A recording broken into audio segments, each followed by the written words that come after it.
My fiancée had been acting distant for weeks.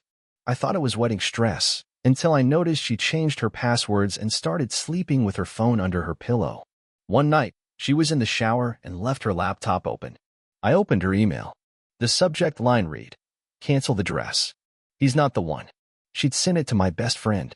I took a screenshot, sent it to the bridal party, and canceled the wedding.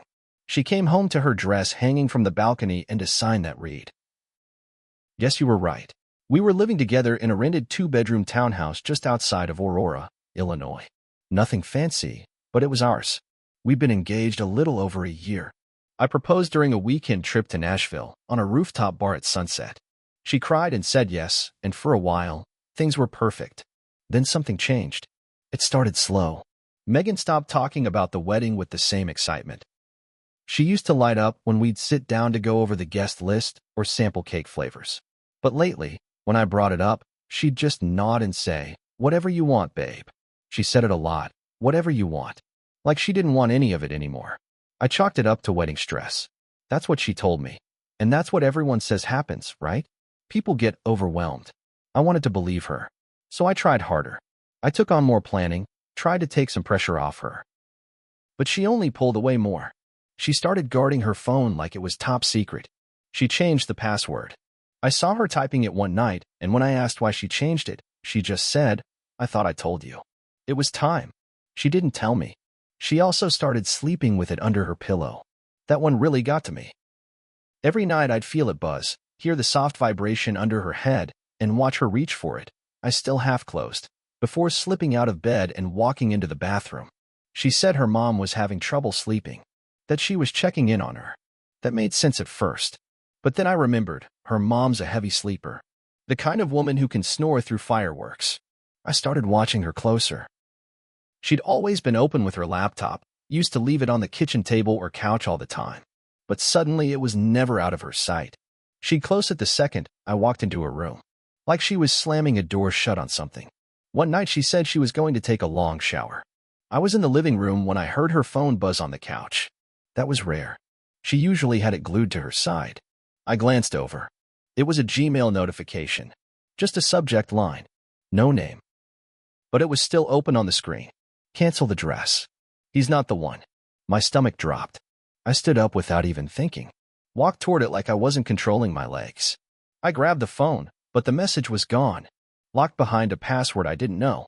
I stood there for a second, heart racing. Then I looked down the hall. Her laptop was open on the bed, half closed but still glowing, like it had been left in a rush. I opened it. She was logged in. The email was still up. She'd been replying to a thread. It was between her and Travis. Travis, my best friend, my best man. We'd been friends since middle school.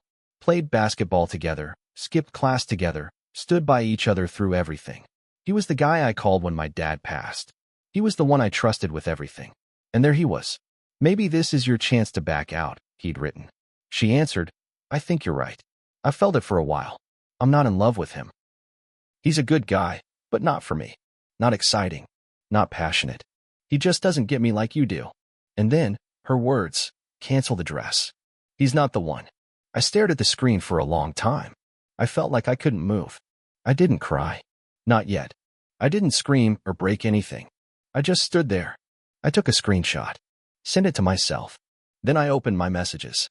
Pulled up the group chat with our bridal party. Her friends. My friends. Our families. Even our wedding planner. No message. Just the screenshot. I got up and walked into the garage. Found the garment bag with her dress in it. It was still sealed, brand new. She had said she wanted to wait until the big day to show it to anyone. I pulled it out. Carried it upstairs. Hung it from the second-floor balcony so it could be seen from the street. Then I grabbed one of the cardboard boxes we'd been using for wedding gifts. I ripped the side off, found a red Sharpie in the junk drawer, and wrote in thick, shaky letters, "Guess you were right." I left it next to the dress. I grabbed a backpack, shoved some clothes in it, turned off my phone, and drove to Eric's house. He was one of my groomsmen. Real friend. The kind that doesn't stab you in the back. I crashed on his couch without saying much. Just told him. I found out. He didn't ask for details. Just handed me a beer. My phone stayed off for the rest of the night. The next morning, Eric woke me up. "Dude," he said, "you need to see this." My phone had blown up overnight. Voicemails, texts, calls. But not just from Megan. People from the bridal party. Her mom, my aunt, even Travis's little sister. They all saw it. The screenshot. The dress on the balcony. The sign. And Megan? She came home to it. She saw it all. She called me 73 times. I counted. She didn't apologize in the messages. Not really. She just said things like, "Let's talk," and "You're blowing this out of proportion." But the worst one? "You embarrassed me." Like that was the real crime. The morning after everything blew up, I was sitting on Eric's couch, still in the same jeans from the day before, when I finally turned my phone back on. I don't know what I expected. Maybe some kind of apology, maybe silence. But what I saw pissed me off even more. Travis had texted me. Just one message. "You didn't have to go nuclear, man." That was it. No apology. No explanation. No shame. Just that weak-ass excuse like I had overreacted. I stared at the screen, not believing it. I felt something boil over. Not sadness. Not hurt. Just pure, white-hot rage. He knew. He knew she was mine. He stood next to me during the engagement toast, slapped my back, and told me how lucky I was. All while sneaking behind my back with her. I didn't reply to him. Not yet. I called my mom instead. She answered on the first ring. She already knew. "You okay, sweetheart?" she asked, voice tight. "No," I said. "But I'll get there." She told me not to come home yet. "Let people cool down," she said. "She's been calling everybody." Crying. Making it sound like it was a misunderstanding. A misunderstanding? I asked. She said you were snooping. That it was just a flirty email. Nothing serious. I couldn't believe what I was hearing. She was rewriting it. Making herself the victim. Saying I'd blown up the wedding for no reason. That it was harmless talking. Right then, I made a decision. I called the venue. Told them the wedding was off. Ate the deposit. I didn't care. I posted the screenshot again, this time to Facebook. I tagged Megan. I tagged Travis. No caption. Just the facts. The backlash was instant. Comments flooded in. Some people defended her. But most didn't.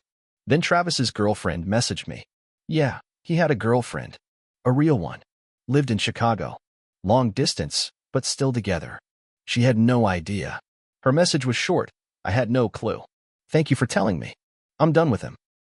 So now it was more than just me that got betrayed. A couple hours later, Megan finally tracked me down. She showed up at Eric's place, banging on the door, screaming my name. Eric answered. Told her I wasn't there. She didn't believe him. I came out anyway. She looked like she hadn't slept. Eyes puffy, face red. "You ruined everything," she yelled. "No," I said. "You did." "I made a mistake," she said. I got cold feet. I didn't know how to say it. "You were just so into it." I felt trapped. I didn't say anything. "I didn't sleep with him," she said quickly. "It wasn't like that. It was just talking. We were venting." I pulled out my phone. Scrolled to the email. Read it out loud. "You wrote, 'I'm not in love with him. He's a good guy, but not for me. You make me feel alive.'" What was that, Megan? A joke? She didn't answer. "You know what makes someone a coward?" I asked. "It's not being scared. It's not even messing up. It's lying. Hiding. Making other people feel crazy while you walk around like you're the victim." Tears rolled down her face, but I didn't feel bad anymore. She left after that. Quiet this time. Later that night, Travis tried calling. I picked up. "Listen, man," I cut him off. "We're not friends anymore," I said. "Dude, it wasn't like that." She came on to me. "You're full of it. You were supposed to be my best man. I didn't sleep with her, all right? It didn't get that far. But you would've." He didn't answer. "You were supposed to have my back. You didn't just screw me over. You played a part in destroying something real." "I'm sorry," he muttered. "No, you're not," I said. "You're sorry you got caught." I hung up. I didn't block him. I wanted him to see everything that happened next. 2 days after I posted the email online, Megan's older sister, Rachel, messaged me. We'd never been close. She always seemed standoffish, but her message was different. "Can we meet? I think you need to know something." I was curious, and honestly, a little numb. So I said yes. We met at a diner off Route 34. She looked tense, barely touched her coffee. Finally, she leaned forward. "I'm not here to defend Megan," she said. "What she did was garbage. But I think it's worse than you know." I didn't say anything. I just let her talk. She's done this before, Rachel said. What do you mean? I asked. She always finds a way to sabotage anything serious. You're not the first guy she cheated on. That hit like a punch. I knew Megan had some baggage, everyone does, but this? No clue. Do you remember that guy she dated before you? Tim? The one who moved to Denver? Yeah, she cheated on him too, with his roommate. I felt sick. She told me she was scared of settling, that Tim was too predictable. Sound familiar? My hands tightened around my mug. And Travis? I asked. You know about them? Rachel sighed. I didn't know it was him this time, but she has a pattern. Always someone close to the guy she's with. Someone safe, nearby, who gives her attention. I looked out the window, trying to keep calm. My thoughts were racing. Rachel reached into her purse and handed me a flash drive. What's this? I asked. Proof. In case she tries to flip the story. There's screenshots, voice recordings, stuff from years back. She's lied about a lot of things, and she's not above playing the victim. I stared at it. I don't want to be involved, Rachel said. But you deserved better. Then she got up and left. I went back to Eric's place and plugged the flash drive into his laptop. It was all there. Old texts, recordings of fights Megan had with exes. One recording of her laughing with a friend, saying, "He's such a puppy. If I wanted to, I could break him in half and he'd still come back." That one broke me a little. I saved everything. Then I got an idea. I reached out to a woman I barely knew, Travis's girlfriend, now ex. Her name was Claire.